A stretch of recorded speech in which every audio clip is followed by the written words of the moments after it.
A section of legislators allied to Deputy President William Ruto have continued crying foul over the bicameral parliament's decision to pass the Constitution Amendment Bill 2020. The leaders claiming voter bribery and intimidation from senior government officials took center stage in the process. Speaking to Switch TV, Nandi Senator Samson Cherargei, and a close ally of Deputy President William Ruto, has further claimed Ruto's camp is not concerned with the BBI as their main focus is in the 2022 general elections.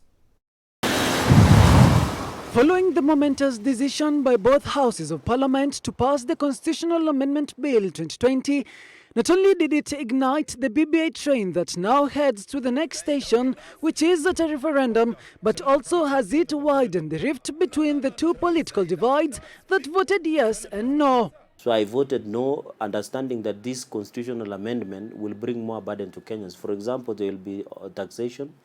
Parliament now will be a double-decker parliament with an increment of 20 billion more that will be used to additional members of Senate and the National Assembly. Nandi Senator Samson Cherargei claiming the decision by his counterparts of voting yes was purely birthed from intimidation and bribery. Could see fear from some of our colleagues that they voted at gunpoint. Others were blackmailed, others were arrested. And you remember even last week when we were having a debate on the BBI document on the floor of the House, the Constitutional Amendment Bill of 2020, Senator Mithika Linturi was arrested mid of the way, and he was told, and verbatim, that if you support BBI, we will not pursue you again. My colleagues in corridors of Parliament saying that the allegations of being bribed over 100,000 shillings to support the BBI document. The senator had earlier in the House requested Senate Speaker Kenneth Lusaka to allow the parliamentarians make amendments to the bill. However, his plea fell to deaf ears. He confirmed that Parliament is salutary in the process. Then why did we do public participation? Why did we debate if we can't make changes? And you know, when you look under the Constitution, our legislative power is not limited. Article 94, Article 104 of Constitution 2010, our legislative power as Parliament is not limited. And therefore, the decision and ruling that was made by Lusaka is very wrong in principle, in rule of law, in parliamentary powers and legislative power that we have, but is politically correct.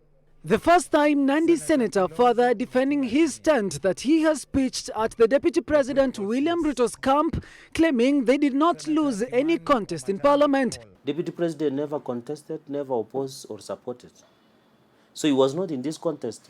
I've seen people who are promoters of BBI celebrating. How can you run against yourself? They were running alone. Deputy President has neither opposed or supported. And Deputy President was not part of this contest. So we don't even know numbers for what? Numbers that we are looking at, the numbers of the people. And our main goal, let me finish by saying this. Our main agenda as the people who support Deputy President is not the BBI.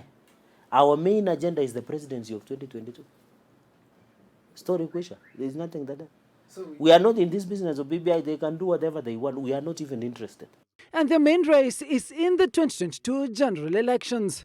And we have done as much as possible to educate. For me, in Nandi County, I will continue to teach people why this document is bad. And then they will make a decision when referendum comes. But at this point, our main singular focus is to get the Deputy President to State House in 2022. That's our main focus. And in our where my community I come from, when you are hunting and when you are chasing a gazelle and a squirrel comes, you don't leave the gazelle and start chasing squirrel. Let people who are chasing squirrel do their bit as we are focused on the gazelle. The political divide allied to Deputy President William Ruto now claims it will not lead a no campaign against the BBI initiative, claiming their only focus is now the 2022 general elections, where they await to install Deputy President William Ruto as Kenya's next president. Daniel Karuki, Switch TV, Nairobi.